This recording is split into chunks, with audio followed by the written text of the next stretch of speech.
খেলার খবর এবং ফুটবল। সিঙ্গাপুরের বিপক্ষে এশিয়ান কাপ বাছাই পর্বের ম্যাচের আগে হামজা শমিতদের প্রস্তুতি নিয়ে সন্তুষ্ট বাংলাদেশের কোচ হ্যাবিয়ার ক্যাবরেরা।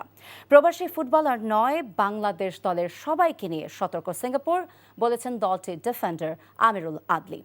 কাল সন্ধ্যা 7টায় শুরু হবে খেলাটি। রিপোর্টে আরও জানাচ্ছেন কুশল ইয়াসির। বাংলাদেশ সিঙ্গাপুর দু দলের জন্যই ম্যাচটি সমান গুরুত্বপূর্ণ। এই ম্যাচ 2027 এশিয়ান কাপে যাওয়ার লড়াই। সি গ্রুপ থেকে শীর্ষ দল যাবে মূল পর্বে। দুই দলই নিজেদের প্রথম ম্যাচে গোলশূন্য ড্র করেছে। হামজা চৌধুরীদের সঙ্গে শমিত সোমের অন্তর্ভুক্তি নিঃসন্দেহে দলের সক্ষমতা বৃদ্ধি করেছে।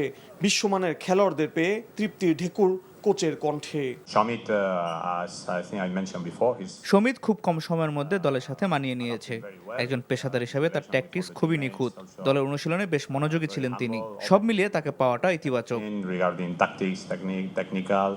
শুধু প্রবাসী খেলোয়াড় নয়, বাংলাদেশ দলের প্রতিটি সদস্যকে হুমকি হিসেবে দেখছে সফররত দলটি।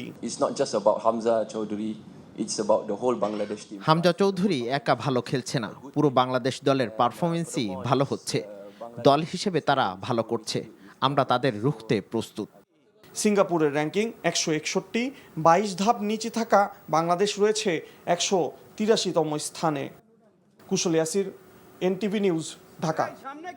বান্ডেল থাকলে প্রতি সেনমানিতে টাকা বাঁচবে। বিকাশ সেনমানি বান্ডেল কিনে জিতুন প্রতি লেনদেনে।